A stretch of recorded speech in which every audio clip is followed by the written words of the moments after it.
Bonsoir à toutes et à tous. Écoutez, je suis très heureux de vous retrouver comme chaque semaine à Neve Shalom. Donc on est dans le 12e arrondissement de Paris, au 106 avenue du Général Michel Bizot.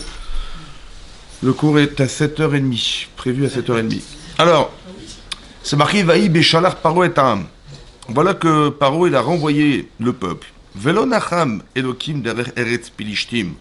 Mais Akadosh Baruch Hu, il les a pas dirigés en direction du chemin du pays des Pilishtim. Kikarovu. Pourquoi il ne l'a pas dirigé? Ouais, le terrain des Pilishtim, en fait, c'est la bande de Gaza.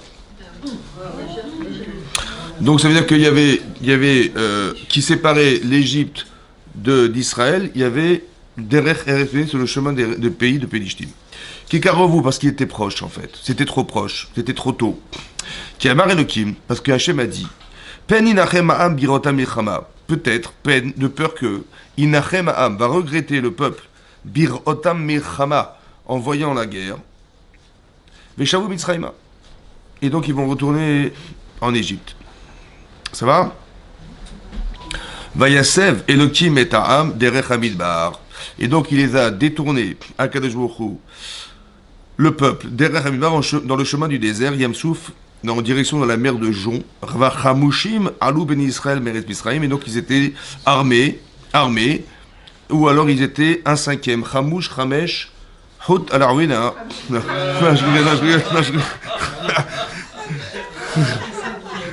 Chamouchim, ça veut dire 20%, c'était la TVA. Il y avait 20% qui ont pu sortir d'Égypte, c'est incroyable. 20%. Ça va? Vaïsem Elokim et Adam. Donc Hachem, il les a détournés. Ça va? Maintenant. Qu'est-ce qui va se passer? Vaikar Moshe et Atzmot Yosef, donc il a pris Moshe les ossements de Yosef, et Imo qui est bien, etc. Et après, bon, on nous dit que simplement, il était dirigé par une colonne de nuée. Le jour, c'était une colonne de feu, et la nuit, c'était une colonne. L'inverse. La nuit, c'était une colonne de feu, et le jour, c'était une colonne de nuée. C'est exactement l'inverse. Dans ces jours, vous les suivez ou vous. Je vois que les femmes suivent. Alors, Vaïdaber Hachem est mort. Donc Hachem dit à Moshe, Daber el ben Israël, Vayashuvu Vayachanu ifte Piachirot. Alors il leur a demandé de camper et de se trouver devant Piachirot, c'est une ville, Ben Migdol ou Ben Hayam, entre Migdol et la mer, l'ifne Baal Tsephon, devant le Baal Tsephon. Le Baal Tsephon. Tsaphon, c'est quoi le Tsaphon? Le nord. Baal Tsaphon, c'est le dieu du nord. Ouais, il y a la gare du nord. Non, là, c'est le dieu du nord. C'est quoi le Baal Tsephon? C'est le Sphinx. Le Baal Tsephon. Le Sphinx. Ouais, il a une petite nez cassé là. Ouais. Et Rachid expliquait que c'est la seule idole qui était restée. Il a fait exprès Hachem. Pour dire, tiens, ils vont penser, tiens, voilà, celui-là, il a échappé au bon Dieu, peut-être qu'il est assez fort, on va se protéger grâce à cette idole. Ça va? Et donc, Tachanou, là, donc ils ont campé devant la mer. Mais Amar Paro, il venait Israël, les Vouchi même. Donc, Paro, qu'est-ce qu'il a dit? Il a dit, Israël, ils sont bloqués. Sagar et la Meidbar, ils sont enfermés dans le désert. Hachem dit, j'ai endurci le cœur de Pharaon. Verada Fachariem. Et il les a pourchassés. Vichabeda Befaro. Dit Hachem, je serai honoré au futur. Befaro, Ichabeda Befaro, je serai honoré par Pharaon. Bechol Chelo Veidou Misraim Kiani Hachem Viasochen. En fait, quand Hachem il va châtier en fait les Égyptiens parce qu'ils vont être finalement noyés dans la mer Rouge. Ça s'appelle le kavod d'Hachem, ça. Il dit, je serai honoré, Hachem. En quoi, comment il est honoré, Hachem? Hein? Vous comprenez ou pas? Non? En fait, Hachem, il est honoré de deux façons. Soit quand on fait des mitzvot, on représente la Torah. Alors Hachem, il est honoré parce qu'on est reconnaissant de son existence autant que de son projet qui est de faire des mitzvot. C'est ça ou pas? Et quand Hachem, il châtie les Réchaïm, les mécréants, alors on a tous vu qu'ils ils font tous partie du KKL. C'est-à-dire, ils se sont tous plantés. Ils se sont plantés. Ça veut dire, on a vu de nos yeux vus. Ils se sont trompés. Ouais, c'était pas le bon chemin. Nous, on pensait qu'on a adulé le pauvre Paro. On voulait tous faire partie des Égyptiens, etc. Et on voit que finalement, qu'est-ce qui reste de l'Égypte? Qu'est-ce qui reste de M. Pharaon? Il ne reste rien. Et donc, quand on voit ça, on s'est dit, bah tiens, c'était pas la bonne version de ce qu'on espérait être. Et c'est ça qu'on a vu. Donc Hachem, il est honoré par le châtiment qu'il impose sur les Réchaïm. Ça va? Donc il est grandi Hachem, soit par des matsim, tovim, des tzadikim, soit par le fait qu'il châtie les Hachem. Et donc nous, on voit de nos yeux vus que finalement il y a une justice dans ce monde, il est honoré par ça. Ça va, vous avez compris comment ça marche? Donc de toute façon, Dieu, il s'en sort tout le temps. Bon. Et donc qu'est-ce que fait Hachem? Il dit Vayogal et Melech Mitzrayim. Donc il a été entendu, a été su par le roi d'Égypte qui barach Haram, que le peuple s'est échappé. Vaïfor levav pao. Et donc on a fait retourner le cœur de Pharaon ou vers Avadav et de ses serviteurs. Monsieur Paro, il les a accompagnés pour les sortir d'Égypte parce que Khalas, il en avait marre du peuple juif, ouais. Il a dit partez, sauvez-vous. Et là tout à coup, monsieur, ah oui, il se retourne. Qui c'est qui a organisé ça? Hachem. Vaïvar le Habo et Avadav. Donc il a non seulement retourné le cœur de Paro, mais même de ses serviteurs, de ceux qui l'accompagnaient. El Aham Vayomru Mazatasinu. Ils ont dit mais qu'est-ce qu'on a été faire? Kishin Achno et Israël nous d'avoir chassé les Israël alors qu'ils nous servaient. Vous avez compris?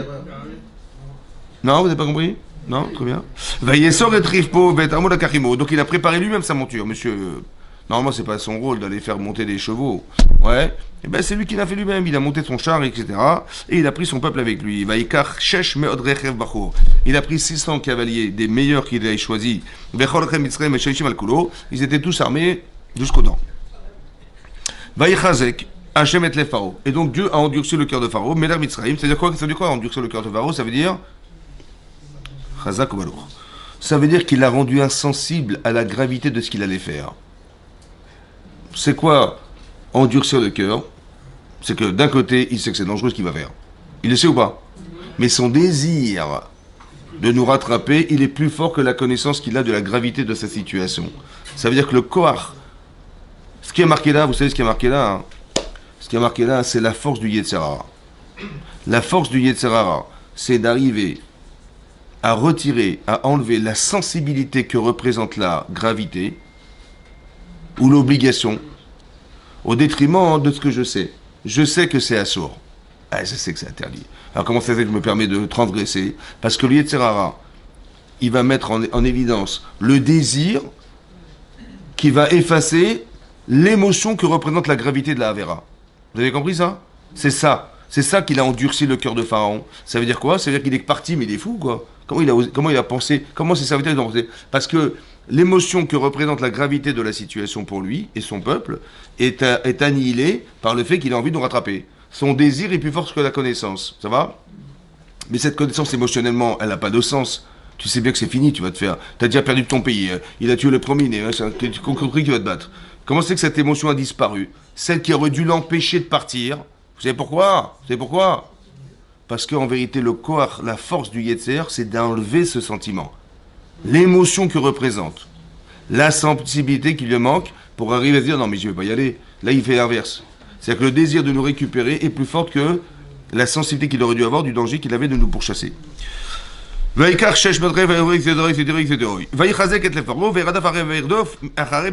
il a pourchassé les enfants d'Israël. Alors qu'eux, ils sont sortis avec la main. Rama, ça veut dire haute. Alors Rachid nous expliquait, c'est quoi Biadrama? Gvura, Gevoa. Gibor, c'est quoi Gibor? Une Gevura, Gevoa. On fait un petit cours d'eau de panne. Une Gevura, Gevoa. Une force élevée. Au Meforsemet, reconnu. Meforsem, ça veut dire que tout le monde est d'accord. Ça va? Donc, est-ce qu'ils étaient sûrs de leur force, les d'Israël? Zakobalour. Vers les défauts, Misraim Acharem. La Torah nous dit que les Égyptiens les ont pourchassés. Et Vayasigo Otam Chronim Alayam. Et ils les ont donc atteints, campant sur la mer. Donc là, ils arrivent. On est quel jour là? Ça fait combien de temps qu'on est sorti d'Égypte là? Vous savez pas? Il fallait aller au séminaire, je vous avais dit, mesdames et messieurs, à la Yeshiva, je vous avais répété. Il fallait partir le Shevi'i Shel Pessah. Ça vous dit quelque chose ou pas? Le 7e jour de Pessah, c'est quoi? Mais c'est ça, donc ça fait 7 jours qu'ils sont partis, c'est ça le 7e. Ça va? Mais c'est ça le 7e jour de Pessah, c'est ça le 7e jour de Pessah. Bon, ou Paro écrivent. Donc avant de crever, écrivent. Écrivent, ça veut dire, il s'est rapproché. C'est lui qui a décidé. Il était au front, lui, c'est ça. Vous avez compris? Normalement, le roi, il est derrière tout le monde et il dit allez-y, allez-y, je vous regarde avec mes jumelles. Non, non, là, il est parti carrément le premier au front. Et c'est... Pourquoi il a fait ça? Parce qu'ils avaient tellement les trouilles qu'il a dit non, mais suivez-moi, je vais y aller. Et ils ont suivi. Et donc, c'est marqué, Paro écrivent. Et donc, c'est marqué quoi hein voilà. Écrivent, c'est-à-dire il s'est rapproché. Vaïsou ben Israël et Ténéem. Les ben Israël ont vu ça, ils ont levé les yeux. Veinem Israël notsé acharem. Et voilà que les Égyptiens voyageaient derrière eux, ça veut dire qu'ils les ont vus arriver, quoi. Vaïreu meod. Ils ont eu très peur.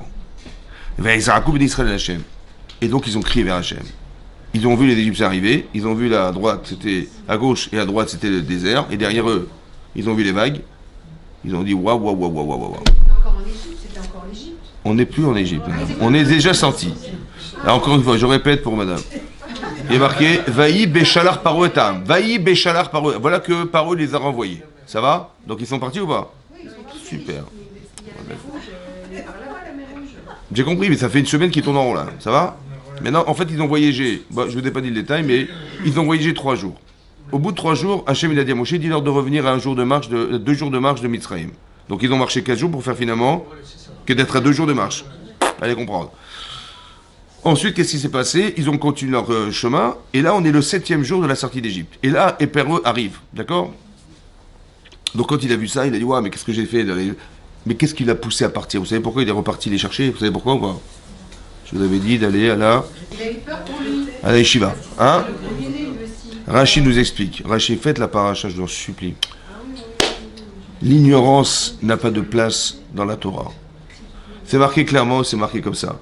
Qu'en fait, il y avait des espions égyptiens parmi les Hébreux. Et ils ont dit, vous aviez dit 3 jours, messieurs, il faut retourner à la maison. Et donc, Moshe a dit, mais on fait ce qu'on veut. Ça va? Et là, ils commencent à se disputer, etc. Et quand ils ont vu ces espions que finalement ils revenaient en direction de l'Égypte, parce qu'ils ont fait 3 jours et ils repartis en direction de l'Égypte 1 jour. Ça va? Et là, les espions ils sont partis. Et ils ont été prévenus par eux, ils disent, vous savez quoi, ils sont qu'à 2 jours de marche d'ici. Et c'est là que ça a déclenché chez lui le désir. Alors écoutez-moi bien. Après, je vais vous expliquerai tout, mais déjà que vous compreniez ce qui s'est passé. Ça va? Et donc là, qu'est-ce qui s'est passé? Vayomrou. Alors attention, la première réaction qu'ont eu les Israël à partir de ce qui est marqué dans la paracha, c'est qu'ils ont crié vers Hachem. D'accord? Ils ont demandé de l'aide. Pas de l'aide, hein? De l'aide. Vayomrou. Non, parce que c'est pour vous éclairer un petit peu. Vayomrou. El Moshe. Ameblé Gvarim et Mitzrayim. Quand il manquait des cercueils en Égypte, la Kartanou, la Moud Bamidbar, que tu nous as pris pour mourir dans le désert. Mazot Asitalanou. Mais qu'est-ce que tu étais nous faire? Là, Otianou Mitzrayim de avoir sorti d'Égypte. Allô? C'est ce qu'on avait déjà dit en Mitzrayim en Égypte. Les morts, Chadal Mimenu, disparaît de nous. Venaravdet Mitzrayim, et qu'allons servir l'Égypte. Kitov lanou avodet Mitzrayim, parce qu'il est préférable pour nous de servir l'Égypte.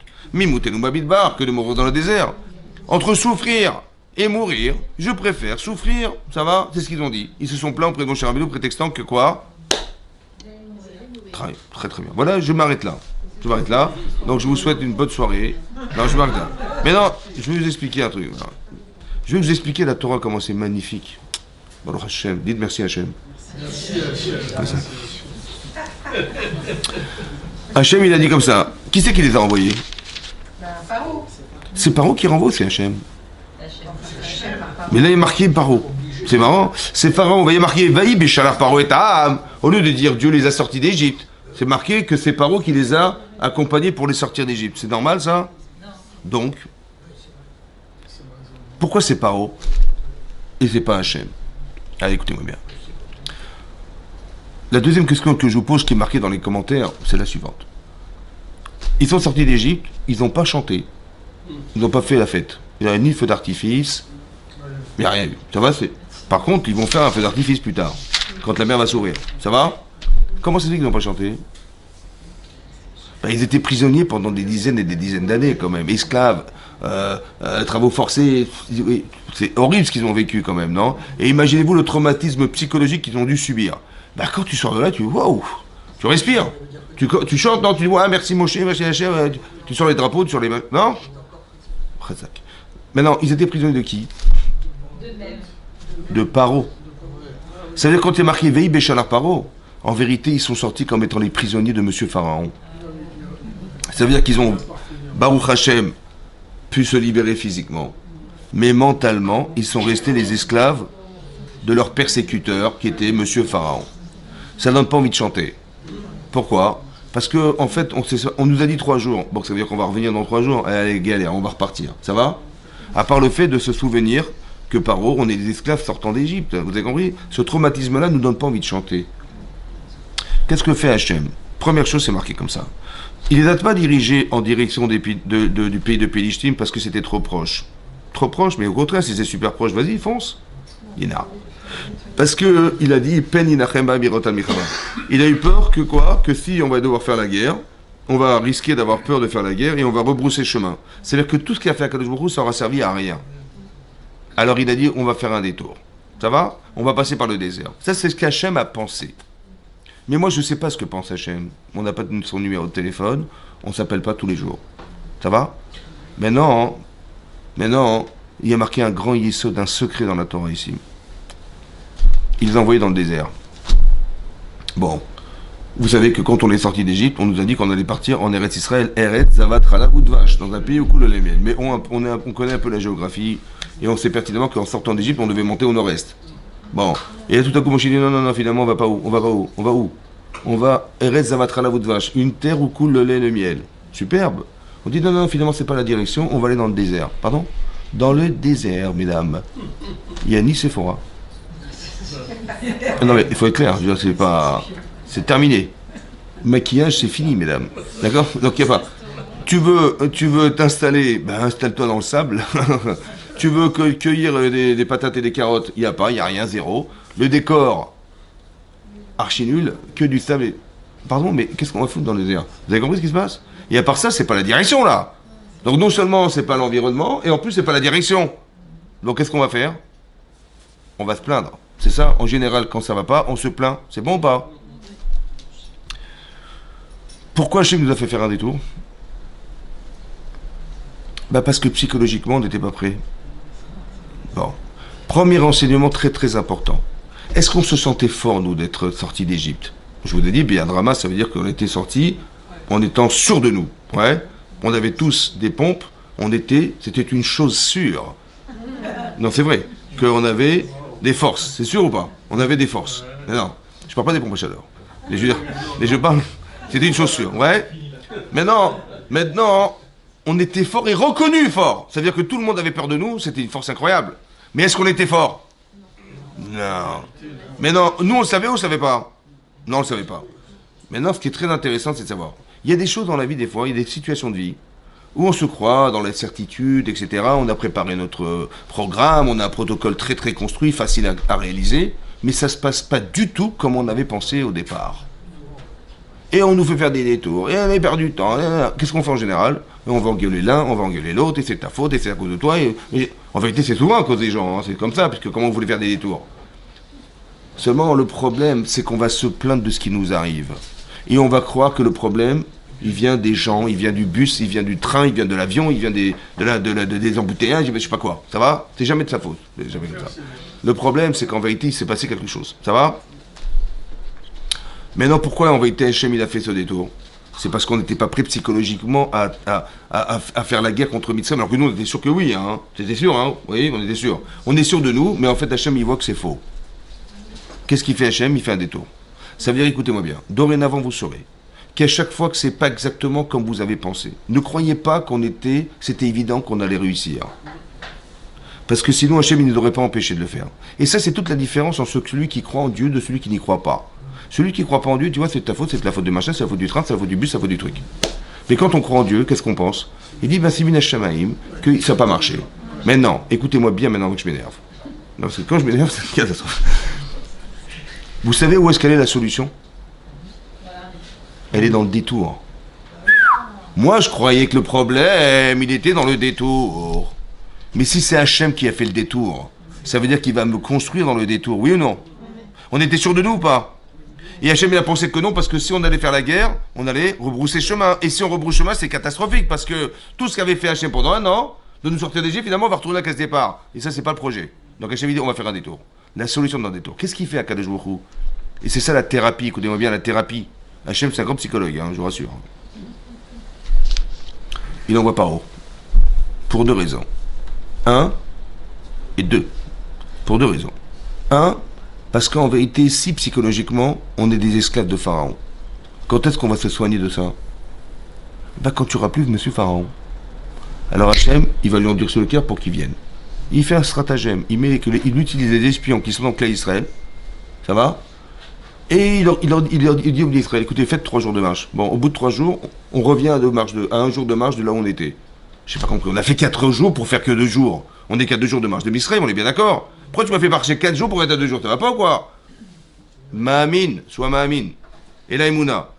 Que quoi? En vérité, ce qu'Hachem il a pensé derrière, c'est un plan. Il a fait en sorte que les espions qui étaient là, ils vont aller courir en Égypte. Il dit, écoutez, c'est en cas 2 jours de marche, venez en France, on les récupère. C'était ça qu'il a provoqué à Kadosh Baruch Hu. Ça, c'est Hachem, ça. Maintenant, Monsieur Paro, tout à coup, il retourne sa veste. Il dit, mais qu'est-ce qu'on a été fait? On est malade d'avoir envoyé Israël. Ils sont tellement proches, venez, on y va. Et il y va. Et c'est ça qui va faire que quoi? Que maintenant, quand ils vont voir les Égyptiens arriver, comment ça se fait qu'ils ont eu peur? Mais non, normalement, ils étaient forts, on a dit non. Et qu'est-ce qu'ils ont dit? Mais qu'est-ce qu'on a été faire de sortir d'Égypte? On va tous mourir. J'aurais préféré être un esclave que... Vous savez ce qu'il a fait à Kadosh Baruch Hu? Vous savez ce qu'il a fait à Kadosh Baruch Hu?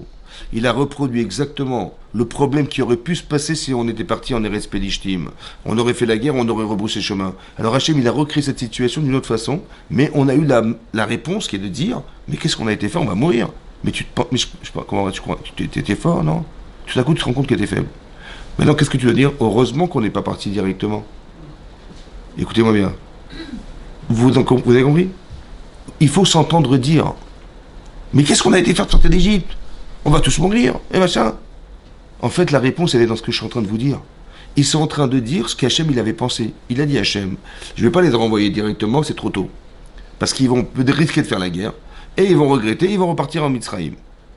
Ils vont avoir peur de la guerre. Alors vous savez ce que fait Hachem? Il reconstitue une situation de guerre. Et là, tu t'entends dire, mais ça va pas, qu'est-ce qu'on a été faire de sortir d'Égypte? Ça va? C'est-à-dire que tu es en train de dire, c'est-à-dire que, qu'est-ce que fait Hachem? Il crée une pression sur nous, qui nous fait sortir l'inconscient, parce que c'est pas conscient ce que je vous dis. On est parti bien drama, donc on était sûr de nos forces. Mais inconsciemment, on est faible. Mais on ne le sait pas. Qu'est-ce que fait Hachem? Il crée une pression qui va faire sortir l'inconscient. Laquelle? L'inconscient qui est de dire, on se croyait fort? Non, on sait qu'on est faible, on sait qu'on est faible. Juste tu le sors, sors. Hachem, il crée une situation qui fait sortir l'inconscient. Je m'entends dire que je suis faible. Et non, je me dis, mais attends, mais je croyais que j'étais fort, je suis faible. Et moi, je me dis, mais ça veut dire qu'en vérité, j'ai compris pourquoi Hachem nous a fait faire ce détour. Et j'ai compris pourquoi on a perdu ce temps. Mais je dis, qu'est-ce qu'on perd du temps? On va dans le désert, mais c'est pas le chemin. On râle. En fait, il faut arrêter de râler. Il faut essayer de réfléchir, mais qu'est-ce qui m'est arrivé? Et pourquoi Hachem m'a proposé une autre solution qui était la mienne au départ? Il faut savoir qu'on est guidé par Hachem. C'est ça la Emunat Hachem. C'est pas quand ça va bien qu'il y a Emunat Hachem. Là, ça va pas du tout, là. On passe par le désert, on va partir, on va faire le détour, on va perdre du temps. Vous avez compris ce qui se passe? En vérité, au fond, ça veut dire comme ça. Hachem nous guide. Il fait toujours le mieux pour nous. C'est pas forcément bien compris. Parce qu'au départ, on a fait 4 jours de marche pour arriver à 2 jours de marche de l'Égypte. C'est pas logique. Et qu'est-ce que je vais dire à ma femme? Et je lui dis, tu sais, on retourne vers l'Égypte. On va paniquer, elle va avoir peur, la pauvre. Mais qu'est-ce qu'on fait pour qu'on retourne? En fait, c'était provocateur de situation. Mais ça, je le sais pas, ça. Ça veut dire qu'il faut croire en ce qu'on ne voit pas. C'est ça, la Emouna. C'est de croire en ce que tu ne vois pas. J'ai rien compris. Mais heureusement que la Torah nous en parle. Parce qu'elle nous explique des cheminements qu'Hachem il utilise pour arriver à nous libérer psychologiquement. Vous avez compris? Parce qu'on peut pas servir Hachem si on est les serviteurs de quelqu'un d'autre. C'est impossible. Donc il faut absolument que tu te libères de cet esclavage. Et surtout de celui qui organise l'esclavage, qui est Monsieur Pharaon. Donc quand tu verras Metal Sefatayam, tu as vu que ton agresseur, il est mort. Et là tu fais la shira. Vous avez compris quoi? La simcha, elle vient dans la capacité qu'on a de balayer nos souffrances. Ça veut dire que ce qui te bloque en fait c'est quoi? C'est que tu sors d'Égypte parce que c'est Pharaon qui t'accompagne. Alors ça marche pas. Il faut que tu te libères de ça. Qu'est-ce que fait Hachem? Il provoque cette situation pour te libérer mentalement et de pas seulement être libre physiquement, mais d'être libre mentalement. Ça va? Et là maintenant tu peux accepter la Torah, tu peux recevoir Hachem. Vous avez compris ça? C'est ça que fait Hachem. En fait, il a créé cette situation qui libère l'inconscient. C'est-à-dire qu'il nous fait entendre dire, et au final, j'ai eu peur. En fait, et moi, je me dis, heureusement qu'on n'est pas parti directement par le pays de Pélishtim, parce qu'on aurait rebroussé chemin. Et donc, il a eu raison, Hachem, de nous faire ce détour. Encore une fois, la solution, elle est dans le détour. C'est pas le problème, le détour.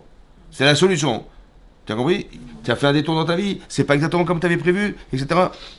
Toi, Mamine, que c'est la meilleure solution, c'était là. Et tu vas voir de tes yeux vus que finalement, ah ouais, d'accord, j'ai compris maintenant. C'est comme ça qu'il faut l'année. Le Yitzhara, il va nous attarder sur l'événement lui-même, le désert, le détour, le temps perdu, etc. Ça, c'est l'Yitzhara.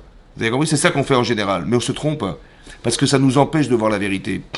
La vérité, c'est que tu n'as pas l'occasion de vérifier. C'est ce qui s'est passé. Qu'en vérité, ils se sont pas entendus parler, en fait. Ils ont dit, mais ils ont eu peur. Mais pourquoi t'as peur?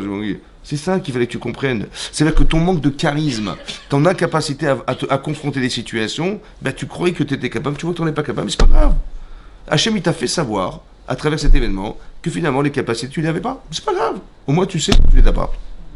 Tu sais sur que tu dois travailler dans ta vie. Tu sais ce qui t'avait manqué. Et tu dis merci qu'on n'est pas parti directement, parce que là, ça aurait été catastrophique. Il y aurait peut-être eu des morts, il y aurait peut-être eu un regret d'être parti, etc., etc. Comme là, ils ont regretté d'être partis. La même chose, vous avez compris? Hachem est de peur qu'ils vont regretter, ils vont retourner, ben c'est ce qu'ils ont dit. Qu'est-ce qu'on a été fait de partir? On aurait préféré souffrir et être esclave que de mourir dans le désert. C'est exactement ce qu'Hachem avait dit. Maintenant, entre ce qu'il a dit de ce qu'on a vécu, vous avez compris? Mais c'est ça qu'Hachem, il nous a fait vivre ce qu'il avait dit en fait. Il le savait que c'était comme ça. Nous, on ne le savait pas. Et c'est ça qu'Hachem nous a fait découvrir, vous avez compris? C'est tout le temps comme ça que dorénavant il faut réfléchir. C'est comme c'est marqué dans la Torah, c'est-à-dire qu'Hachem il organise des choses qui sont des révélateurs et qui vont nous libérer. Vous avez compris que le plus compliqué c'est d'être esclave de son cerveau. C'est ça, d'être esclave dans son cerveau. Ça veut dire que la personne elle est incapable d'agir, de réagir. Dans la moindre situation, il a peur, machin, il va handicapé mental. Ça veut dire qu'il n'arrive plus à parler, il n'arrive plus à rien faire et plus. Devant une situation. Non, c'est pas ça qu'Hachem il veut. Il faut que tu sois capable de pouvoir confronter une situation qui t'amène à des solutions. Et là, t'en as pas. Alors, comment tu fais? La première chose, c'est qu'il nous fait savoir. Tu vois? C'est vrai. À part ça, il y a une autre, il y a ce principe-là. Et à part ça, Hachem, il a fait deux choses à la fois. Un, il nous a libérés mentalement. Et deux, il a fait la justice. Parce que je me suis honoré par ça. Vous avez compris comment c'est complexe tout ça? C'est incroyable. Dans toute cette mécanique-là, d'un côté, Hachem, il nous libère mentalement. D'un autre côté, il nous fait savoir qu'on est en carence. Et troisièmement, il est honoré parce qu'il va faire la justice dans ce monde que, quand il va juger et condamner Paro et son équipe, là, bah, il va être honoré par cette histoire. C'est-à-dire encore honoré parce qu'on a vu, et le monde a vu, entier. Ça a été reconnu, archi reconnu, puisque c'est marqué dans la Shira. Shamu Amim Irgazoun. Shamu Amim, ils ont entendu les peuples, Irgazoun, ils ont tremblé. Ça veut dire que c'était sûr que Dieu, il a dévoilé que, au monde entier qu'il y a une justice dans ce monde, voilà. Ouais, les persécuteurs, eh ben, ils disparaissent, c'est comme ça. Comme l'actualité d'aujourd'hui, c'est la même, hein, vous avez vu ce qui s'est passé en Syrie, machin. En vérité, Hachem, il est honoré par ça. Et nous, on doit le lire dans cette manière-là. Comme ça qu'il faut lire l'actualité. Vous avez compris? Voilà. Ouais. Donc, qu'est-ce qui va se passer? Ensuite, donc, on va voyager. Donc, et qu'est-ce qui va? Bon, Paro arrive, et là, ils vont se plaindre. Oui. Qu'est-ce que dit Hachem à Moshe? Il lui a dit la chose suivante. Il lui a dit comme ça. Donc, Hachem, alors, Vayomer Moshe à l'âme. Donc, sur ce, ils se sont plaints en prétextant que ça n'allait pas. Ça va? Deuxième enseignement que je voulais vous dire, c'est le suivant aussi. Il y a des gens qui ont crié vers Hachem. Et il y a des gens qui se sont plaints auprès de Moshe Rabbeinu. Comment vous expliquez ce phénomène? Je vous explique. Ils ont tous vécu la même chose. C'est-à-dire, ils ont tous vu les miracles qui se sont déroulés pendant la sortie d'Égypte. Ils ont été épargnés et les Égyptiens ont été frappés par les plaies d'Égypte. Ça va? Ils ont tous vu la même chose? Comment ça se fait que la situation qui était celle qui était provoquée par Hachem, c'est-à-dire de les mettre en étau, fermés, derrière eux c'est la mer, devant eux c'est le désert, devant eux c'est les Égyptiens qui arrivent au galop, et à droite à gauche c'est le désert. Ils sont bloqués. Sagar à la Mamidbar, ils sont bloqués dans le désert. Et ça a provoqué deux réactions. Une, bah, ils ont crié vers Hachem. Et il y a d'autres qui ont été se plaindre auprès de Moshe Rabbeinu. Comment ça se fait que des gens ils vont se plaindre dans leur vie et des autres ils vont avoir la émouna de crier vers Hachem? Ça c'est une chose à poser. C'est la question que je vous pose. La deuxième chose que je vois, je remarque, c'est que finalement la mer va s'ouvrir et ils vont tous rentrer dans la mer Rouge. Ça va? C'est marrant que des fois, des gens vont être sauvés grâce aux autres. En vérité, ils se sont plaints, donc ceux-là ils auraient dû rester dans le désert. Et Hachem me dit hop, sélection. On voit que c'est pas vrai. Ces gens-là, ils vont être sauvés grâce à ceux qui sont la locomotive. Ça veut dire qu'on doit tous être dans la Torah. Vous savez pourquoi c'est important? Parce qu'on risque un jour d'arriver à ça. Il y a des gens qui vont pas comprendre ce qui va arriver. Et que ceux qui sont dans la Torah, ils vont crier vers Hachem et on va être sauvés. Et on va sauver ceux qui ne sont pas forcément en adéquation avec cette idée-là. Parce que ceux qui sont rentrés dans la mer Rouge, ils n'étaient pas censés rentrer. Et ils sont rentrés, ils ont été sauvés. Grâce à qui? À ceux qui ont prié, vous avez compris. Maintenant, comment ça se fait qu'ils ont eu deux réactions différentes? C'est bizarre. Ils ont vécu la même chose, ils ont tous vu pareil. Ils auraient dû dire, comment ça se fait que c'est comme ça? À part ça, hein, pourquoi Hachem il a fait que la situation, elle est passée par la peur, la panique, et que il y a zéro solution? Qu'est-ce que tu veux faire? Tu veux te battre? C'est pas te battre. Tu veux rentrer dans la mer? Jusqu'où tu vas nager? Tu rentres dans le désert? Comment tu vas survivre? C'est impossible. En fait, la solution est nulle. Il n'y en a pas. Il n'y a pas de solution. Et à part ça, instantanément, ils ont crié vers Moshe Rabbeinu, instantanément, ils ont prié vers Hachem. Qu'est-ce que révèle l'instantanéité des choses? Pourquoi Hachem il crée des situations où on doit répondre instantanément? Tu ne peux pas réfléchir, tu n'as pas le temps de réfléchir, tu vas les arriver. On va dire comme ça, Sur le plan logique, sur le plan théorique, est-ce que c'est logique qu'Hachem il ait fait 1 an de plaie d'Égypte avec tout ce qu'il leur a mis sur la tête. Et ils sont sortis d'Égypte pour que une semaine plus tard, ils meurent tous dans le désert. Est-ce que ça aurait été logique? Non. Seulement, tu ne peux pas réfléchir dans cette situation-là. Donc, on va dire que logiquement, ne s'explique pas la plainte. Tu as dû avoir Moshe Rabbeinu, t'es des bêtes, quoi. Quoi, Hachem, il a fait tout ça juste pour que tu meurs dans le désert. Franchement. Mais le problème, c'est qu'on ne peut pas réfléchir.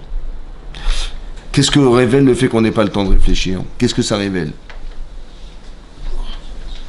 Hachem, il peut nous laisser réfléchir, laisse-moi réfléchir. Non, je veux pas que tu réfléchisses. Pourquoi? Parce que la vérité, c'est quand tu ne peux pas réfléchir. Qui tu es au fond? Si je te laisse réfléchir, j'ai dit, tiens, qu'est-ce que vous auriez fait, vous tu vois les Égyptiens arriver? Moi, j'aurais crié vers Hachem, bien sûr. Bien sûr, j'aurais crié. Ça ne sert à rien du tout. Donc comment tu vas savoir qui tu es alors? Parce que si tu réfléchis, tu vas trouver toujours la bonne solution. C'est de dire, moi j'aurais crié vers Hachem, moi j'aurais jamais me plaindre, non, jamais de la vie. J'aurais crié vers Hachem et on aurait ouvert la mer Rouge pour moi. Voilà ce que j'aurais pensé.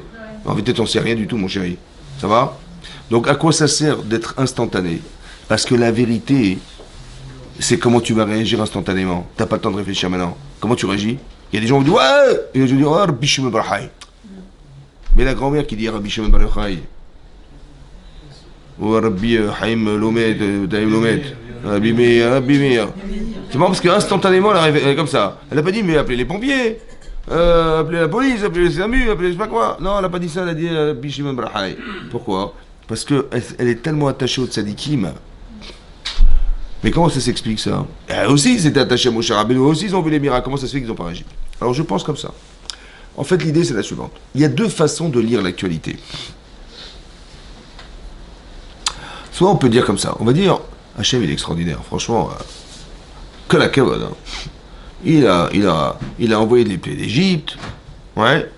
Il a démontré sa puissance. Il a fait la justice. Parce que finalement, il a condamné l'Égypte. Et c'est grâce à ça qu'on a pu sortir d'Égypte. Que la kavod, Hachem, que la kavod. Ça va? Bon, là je vois les Égyptiens qui arrivent. Je dis, allô, il est où Hachem? Il est où? Et alors, il est où Hachem? Il est où le bon Dieu? Il n'y a pas de bon Dieu. Et je commence à m'énerver. Vous savez pourquoi je m'énerve? Parce que j'ai parlé de Dieu. Je lui dis, regarde comme il est extraordinaire, Dieu, comme il est fantastique, Dieu. Et grâce à Dieu, il a jugé les Égyptiens, il les a condamnés. Et grâce à Dieu, c'est grâce à ça qu'il nous a sauvé la vie. C'est comme ça qu'on raisonne? Non. Il faut dire, Dieu, il m'aime. Et regarde ce qu'il m'a fait, Hachem. Parce qu'il va tellement envie que je sorte d'Égypte qu'il a condamné l'Égypte. Vous avez compris? Soit tu rapportes l'événement à toi, soit tu dis non, Dieu il a fait ça. Bon, ben là il n'a rien fait du tout là. Parce que là j'attends Dieu, il n'est pas là. Vous avez compris ça? Quand tu parles à la troisième personne du singulier en disant voilà ce qu'il est capable de faire Hachem, mais tu parles pas de ce qu'il t'a fait, tu parles de ce qu'il a fait. Mais indirectement, t'en as profité parce que en jugeant et condamnant l'Égypte, ça t'a permis de sortir d'Égypte. Indirectement. Il faut jamais dire ça. Il faut toujours penser que Dieu, il a fait directement pour moi. Directement pour moi. Et il n'a pas fait qu'une fois, il a fait 2 fois, il a fait 3 fois, il a fait 4 fois, il a fait 5 fois, il a fait 6 fois, il a fait 7 fois, il a fait 8 fois, il a fait 9 fois, il a fait 10 fois. Il n'a pas fait avancer 10 fois. C'est que quand on est sorti d'Égypte, Il nous a épargnés en sautant au-dessus de nos maisons. Merci. Et quand on est sorti d'Égypte, finalement, on a pu se libérer de l'esclavage. Merci. Je rapporte les choses à moi. Je prends à charge ce qu'Hachem m'a fait pour moi. Maintenant, quand c'est comme ça, comme tu t'es tellement habitué à recevoir d'Hachem, eh ben, tu fais appel à Hachem. On a fait la Iloula, et machin, et depuis qu'on est petit, on nous parlait de tzadikim, etc. À la maison, il y a des photos des tzadikim partout. Bah, mon réflexe, c'est d'appeler les tzadikim. Mais mon réflexe, bah oui, on m'a éduqué comme ça. On m'a dit, voilà, tu t'attaches à la Torah, c'est comme ça. Et Hachem... Vous avez compris? Et donc, c'est comme ça, ouais. Et c'est pour ça que la réaction, elle est différente. Parce que si tu as animé chez toi ton téléphone, tu as allumé chez toi, pardon, tu as allumé chez toi la flamme qui brûle en toi de la Emunat Hachem, c'est différent que si tu parles Hachem à la troisième personne du singulier. Parce que ça ne te parle pas, en fait. Vous avez compris? Et ça, il faut arrêter de penser comme ça. C'est pour ça que il y a des gens qui vont réagir, malheureusement. Ils ont la Emunah, hein. Ils croient en Dieu, machin, mais tout à coup, ils ne croient plus en Dieu, là. C'est incroyable. Ils vont se plaindre. Pourquoi c'est comme ça? Parce qu'en fait, on n'est pas capable, ou peut-être qu'on n'a pas envie, d'être soumis à une volonté. Alors, je préfère dire, il a fait. Parce qu'en fait, quand je dis, il m'a fait, bah, ça me soumet à la volonté d'Hachem. J'ai pas envie. C'est peut-être possible aussi. Donc, intellectuellement, ça veut dire que les gens qui ne veulent pas être soumis à une volonté divine, qu'est-ce qu'ils font? Ils disent, ouais, il a fait ça, super, merci, Kolakavod, il est super. Et puis, quand il n'y a plus personne, et quand n'intervient pas Hachem, elle dit, alors, qu'est-ce qu'il attend d'intervenir? En fait, c'est une provocation pour le faire intervenir. Mais ce qu'eux ne comprennent pas, c'est qu'il n'est pas intervenu. Tout à coup, il avait rendez-vous avec nous, il n'est pas venu. Ça va? C'est pas comme ça que ça marche. Hachem, il crée des fois des situations de vie où il n'y a pas de solution. Zéro. Maintenant, qu'est-ce que tu fais alors? Bah, soit tu attrapes un ulcère à l'estomac. Bah oui, parce qu'il n'y a pas de solution. Soit c'est une invitation à le laisser faire. C'est ça qui est marqué là. Quand il y a zéro solution, c'est une invitation à lui dire Bechavod. Bien sûr qu'on a peur. Tu vois les déjà arriver, t'as peur. Mais en vérité, il faut comprendre mécaniquement que ça, c'est une provocation pour te dire je vais t'aider à 100%. Toi, tu crois que je t'aide à 5%. En vérité, je t'aide à 100%, mais tu le sais pas. Alors, je vais te montrer que je t'aide à 100%. Quand est-ce que tu vas le savoir? Quand tu n'auras zéro solution. Et là, tu verras que tu vas être obligé de faire appel à Hachem. Et là, tu verras que c'est vrai que c'était vrai à 100% là. Mais ça a toujours été à 100%. Et toi, tu croyais que c'était à 5%. Vous avez compris la Emouna, comment ça se travaille? Vous avez compris ça? Ça veut dire qu'Hachem, il crée des situations pour nous faire augmenter la Emouna. C'est ça la créatième souffle. Parce qu'on avait la Emouna depuis le départ, en fait. Ça fait des années, des siècles et des siècles qu'on est Ma'amin Bachem, on croit en Dieu, c'est sûr. Seulement cette Emouna-là, elle a sauvé que 20% des Juifs qui sont sortis d'Égypte. Ça veut dire que la Emouna qu'on avait, elle n'a pas suffi à nous faire sortir d'Égypte et avoir le courage de faire le Korban Pessah. Il n'y a que 20% de gens qui ont été capables de le faire. Et dans les 20%, on est arrivé devant la mer Rouge, il n'y a pas beaucoup de gens, j'imagine, qui ont crié vers Hachem. Ça veut dire que la Emouna qu'on avait en sortant d'Égypte n'a pas suffi à se confronter à l'épreuve qui était celle des Égyptiens qui arrivaient. Ça va? Ça veut dire, vous comprenez qu'il faut nourrir cette volonté? C'est ça? Il faut nourrir cette volonté. Quand on rentre ici, il y a des mezuzot, on embrasse la mezouza, parce qu'il y a le nom d'Hachem dedans, etc., etc. On fait des actions en fait, qui développent chez nous le désir de retrouver Hachem. On fait la prière parce qu'on va parler directement à Hachem, c'est comme ça. Et donc on développe ce désir d'animer chez nous le désir de croire en Dieu. C'est pas intellectuel seulement. Il faut qu'on le vive tous les jours, vous avez compris? Et ça permet de développer cette notion-là. Et pourquoi Hachem il a fait ça? Parce que pour recevoir la Torah, hein, il fallait qu'on ait une émouna de fou furieux, en voyant la mer s'ouvrir, on a paniqué, on est rentré dans la mer, et quand on a vu qu'Hachem il nous a sauvés en noyant les Égyptiens, c'est là qu'on a fait la Shira, et là il y a marqué Vayaminu Bachem, ils ont cru en Dieu, ou Moshe Avdo. Quoi, ils croyaient pas en Dieu avant? Ils ont cru en Dieu, là, quoi, ils croyaient pas en Dieu avec tout ce qu'ils ont vu, c'est sûr. Seulement il y a des échelons dans la émouna. Il y a des niveaux dans la émouna. Là on est arrivé au top. Ça veut dire on est arrivé au top, ça veut dire que là, waouh. Mais pourquoi on arrive au top? Parce qu'il fallait recevoir la Torah, mesdames, messieurs. Il fallait recevoir la Torah. Tu ne peux pas la recevoir au niveau où tu te trouves. Alors Hachem, il provoque des situations qui vont développer notre émouna. Essaie de comprendre que l'actualité d'aujourd'hui, c'est exactement pareil ce qui se passe. Essaie de comprendre que Hachem, il provoque des trucs, des fois qui nous paraissent dramatiques, mais qui en fait nous vont développer des choses derrière qui vont nous entraîner dans une émouna extraordinaire. Mais il faut savoir le voir. Ça va? Ça veut dire qu'on attend tous de voir ce qui va se passer. Parce que tout ça, c'est provocateur de belles choses. Mais Hachem, il crée des émotions négatives pour créer ce manque. Et le manque, il doit être comblé un jour. C'est comme ça.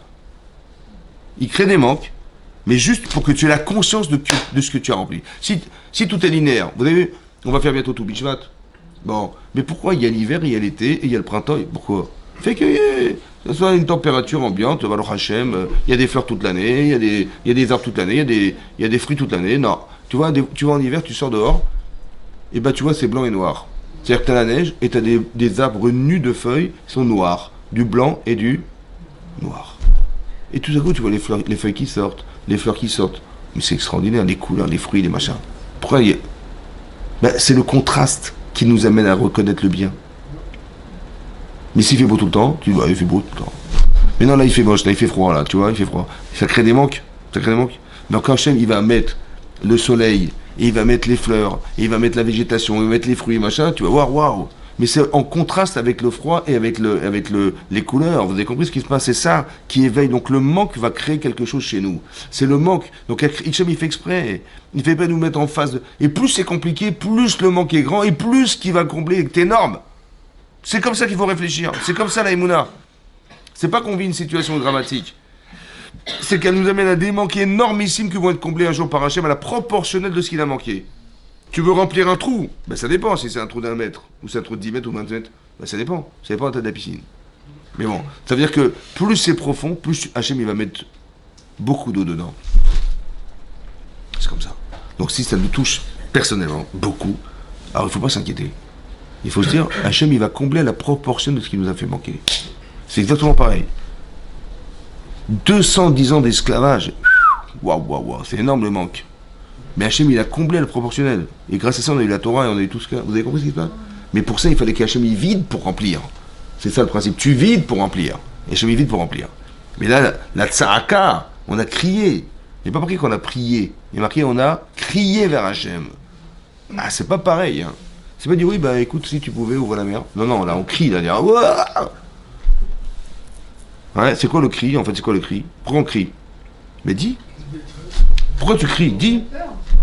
Pourquoi quand une femme, elle est sur son lit, sur son oreiller, et elle voit une araignée qui monte comme ça... Pourquoi un bonhomme c'est pareil hein? Non. On parle pas... Attendez, on parle pas des omelettes, on parle des femmelettes. Et elle voit une araignée qui monte comme ça, madame, elle hurle, ça va? Mais pourquoi tu cries? Un type qui il tombe d'un ravin, il fait Wouah! Pourquoi tu cries? Dis ravin! Non, tu cries. C'est quoi le cri? Hein? C'est comme ça. Évidemment que c'est la peur, mais pourquoi tu cries? Pourquoi tu dis pas il y a un ravin? Ou tu dis ouais, une souris? Non, tu cries. En fait, le cri, c'est quoi le cri? Ouais. Le cri, c'est l'expression de ce qui ne peut pas s'expliquer. Je peux pas verbalement, mais vraiment t'expliquer ce que je ressens. Moi, je vis une araignée, ça me rend folle. Ouais, toi, tu la vois comme ça, moi, je la vois comme ça. Qu'est-ce que je te dis? Qu'est-ce que tu veux que je t'explique? Donc, je peux pas te l'expliquer. Mais si je te dis, il y avait une araignée, tu vas me dire, mais je comprends pas. Et j'ai eu peur, mais je comprends rien. Mais le cri, c'est sûr. L'expression du cri, c'est que c'est verbalement inexplicable. C'est pour ça qu'on crie dans la vie. Vous avez compris maintenant? Parce que tu peux pas l'expliquer. Alors, je dis, qu'est-ce que je te dis? J'ai pas les mots. Ça va? Et même si je te l'expliquais, tu pourrais pas comprendre ce que je ressens. Donc, je crie. C'est ça le cri. Vaïzarako Hachem, ça veut dire, il n'y a pas de mots. On crie, ça va? C'est un peu comme le chauffard. Le chauffard. C'est bizarre que le Rav, il sonne un chauffard à Rosh Hashanah. Il sort à la guitare, qu'est-ce que vous dites? Il est fou. Mais là, on prend un instrument de musique et on sonne du chauffard. Mais il faut écouter des sons. À Rosh Hashanah, oui? Pour écouter des sons.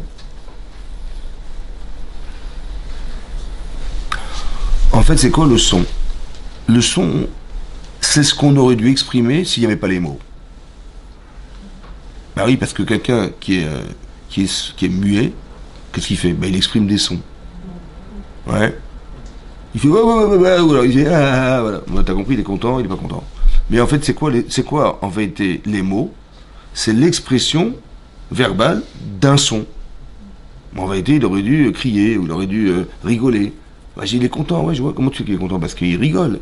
Mais il n'a rien dit. Bah oui, mais je veux qu'il rigole. Donc le son du rire, c'est l'expression verbale de son bonheur d'être heureux. Voilà, il te dit. Alors j'aurais pu dire, je suis très heureux de vous rencontrer. Et là, il a rigolé. Ça va? Ou alors il dit, je suis fâché contre toi. Il n'a pas dit ça, il a crié. Mais en vérité, la parole n'est que l'expression d'un son de base. Il y a des fois dans la vie, vous savez, il y a des choses, on ne peut pas les expliquer. Tu vas te retrouver devant Hachem, qu'est-ce que tu vas lui dire? Des fois, tu n'as pas les mots. Alors il dit Hachem, si tu n'as pas les mots, c'est pas grave. Tu vas passer par le son du chauffard. C'est un peu comme ce cri-là. C'est marqué, vous savez qu'à la fin des temps, quand vous entendrez le chauffard sur France Info, ouais, il va y avoir Tekar chauffard gadol, un grand chauffard qui va sonner. Hein? C'est le Mashiach, ouais.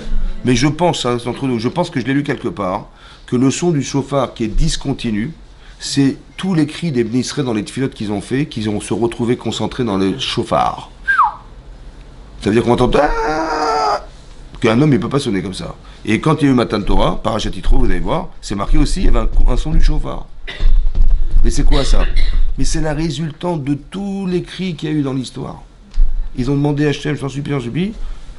Et ce son-là, on va l'entendre un jour à la fin des temps, pour dire c'est grâce à ça qu'à la fin, finalement, voilà, on a eu la fin des temps, ça s'est déroulé comme ça. Le chauffard gadol, ça veut dire un son discontinu très très prononcé comme ça, qui va durer. C'est pareil. C'est pareil, Vaïzarakol Hachem. Mais le cri, je pense que c'est le moment de détresse le plus puissant. C'est comme les pleurs. Yamar Lagma dit, dans Brachot, il dit que les portes de l'Etfilot, elles ont été fermées. Mais les pleurs des Tmarot, des pleurs, elles n'ont pas été fermées. Parce que le sentiment le plus authentique, c'est les pleurs. Il n'y a pas de cinéma. Quand on pleure, c'est que c'est profond, c'est émette. Quand on parle, on peut dire des trucs. Mais quand tu pleures, c'est autre chose. Quand tu cries, c'est autre chose. C'est ça qui est marqué. Vaïzarakol Hachem. Hachem, il entend ça. Vaïzarakol Hachem. Hachem, il entend les Tsarakatam. Il entend ça. Et après, il intervient. Parce que la demande, elle est authentique, elle est émette, elle est profonde. Là, Hachem, il fait exprès de nous créer une situation où il n'y a pas de solution. Pour dire, mais où t'en sais rien? Mais écoute-toi parler.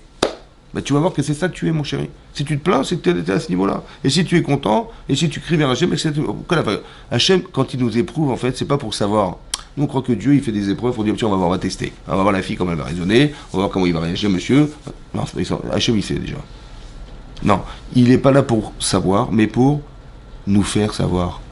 Et j'ai dit, tiens, j'ai envoyé les Égyptiens voir, tiens, comment tu réagis? T'as vu, tu t'es pas? T'as vu, tu as prié? Bah, toi qui as prié, super. Toi qui tu t'es pas, tu sais où t'en es.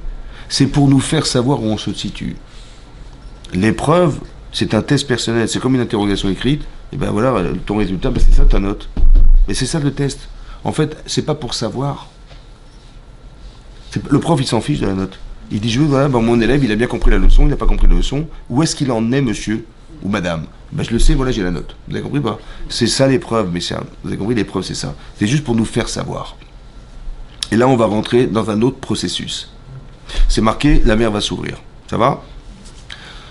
Il est marqué dans le texte qu'on est rentré, il y a marqué Vayou ben Israël Betor Hayam Bayabasha. Betor Hayam, ça veut dire au milieu de la mer, Bayabasha sur la terre sèche. Comment elle est devenue sèche, la mer? Oui.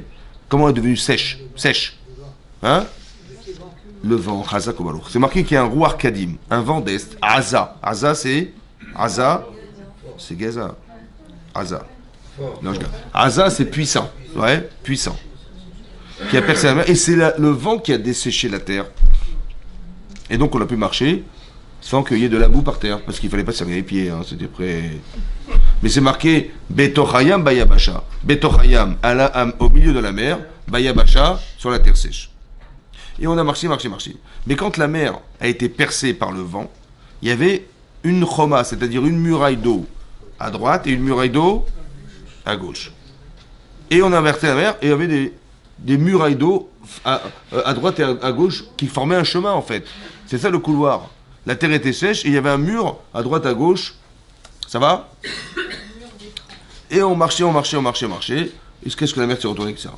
Et de là-bas on apprend, comme c'est marqué dans la Gemara dans Sota, ouais, que cacher Zivougo chez la dame, vous savez, il est compliqué de marier des gens comme il a été compliqué d'ouvrir la mer Rouge. Cacher Zivougo chez la dame qui crie à Tiamsouf. Cacher Zivougo chez la dame comme l'ouverture de la mer Rouge. Cacher Maisonotave, c'est aussi marqué cacher Maisonotave, c'est dur de la Parnassa, comme l'ouverture de la mer Rouge.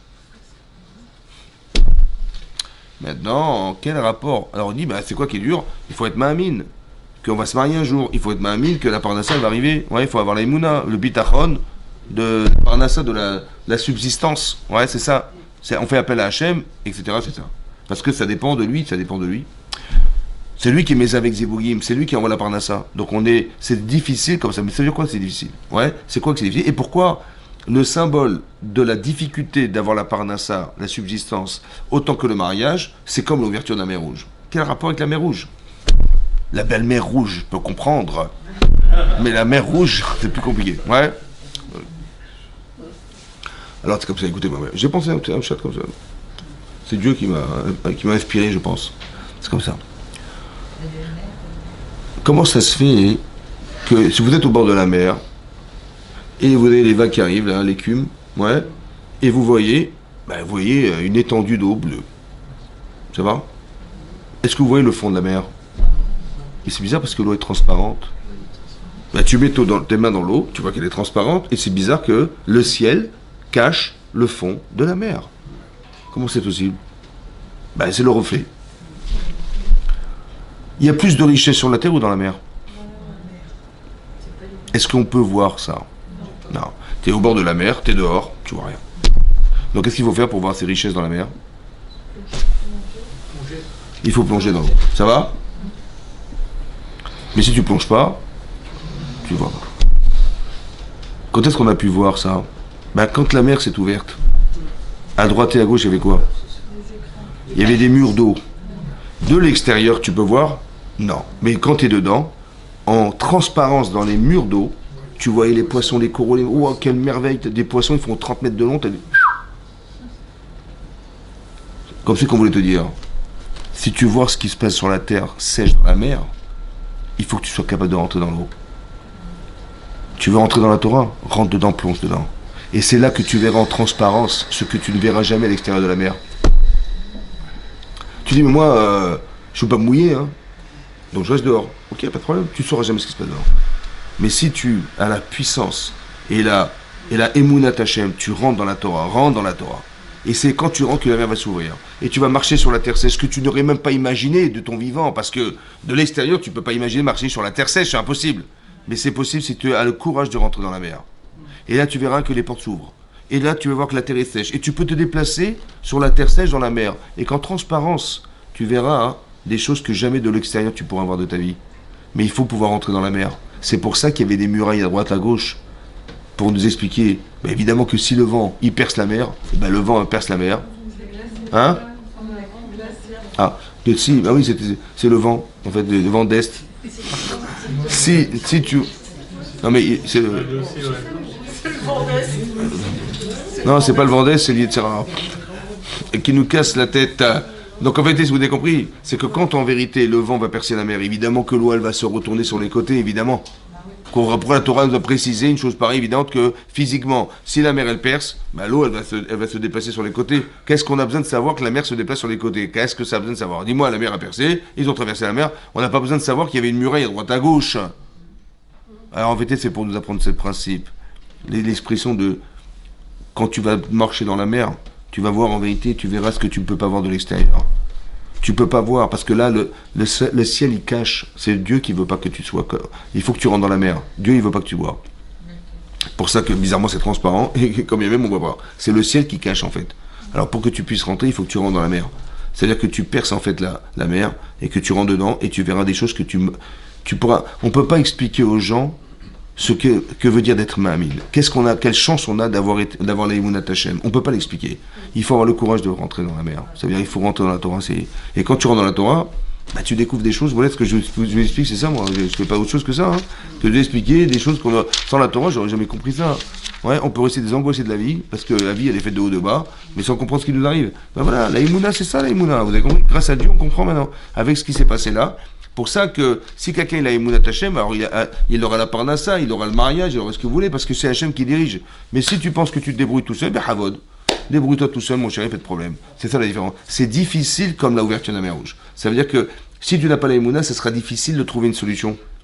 Parce qu'on va la proposer et on ne peut pas la proposer, on va la proposer, tu ne la comprendras pas. Ou on ne la proposera pas parce que tu ne pourras pas comprendre. Laisse tomber, on veut peut-être proposer quelqu'un, mais tu vas croire que le fait du hasard. Non, on veut que tu comprennes que c'est Hashem qui t'aide. Et plus encore quand tu le demandes. Ça va? Parce que là, il y a une vraie réponse à la solution. que tu vas vivre. Mais quelque part, il faut être Ma'amin Bachem. Et donc, il faut avoir le courage de rentrer dans la Torah. Allez, fais tes mitzvot, engage-toi, rentre dans la mer. Tu dis, mais attendez, mais moi je sais pas nager. Rentre. Tu verras que tu n'auras pas besoin de nager. La terre est sèche. De l'extérieur, tu crois que tu vas nager. C'est comme Caleb Ben Yeshua Ben, comment il s'appelle, Nachshon Ben Aminadav. Qu'est-ce qu'il a fait? Il est rentré dans l'eau. Il est rentré jusqu'où? Qu'est-ce qu'il étouffe? Et là, elle s'est ouverte. C'est-à-dire que jusque-là, tu croyais que ça allait pas t'en sortir, tu vas t'en sortir. Mais il faut avoir le courage. C'est du charisme. C'est-à-dire, il faut avoir confiance en Hachem, jusqu'à la limite. Même la dernière limite, il faut croire que c'est possible, qu'on y arrive. Vous avez compris? Il faut toujours avoir cet espoir permanent, qu'on va y arriver. Et tu vas voir qu'après, tu verras que tu comprends rien et tu vas te déplacer sur la terre sèche dans la mer. Non, mais des fois, dans la vie, on a des épreuves où on est à la Emouna, et puis en fin de compte, la personne elle décède, ou on a eu la Emouna. Bien sûr, mais c'est jamais en vain. Toujours. C'est-à-dire que tout ce qu'on a fait va servir. Ça va pas. Hachem, il a des projets. Peut-être des fois, il utilise cette personne pour nous pousser à quelque chose, mais ce que lui, il sait que de toute façon, ça ne se réalisera pas. Mais c'est pas grave. Je sais pourquoi c'est pas grave.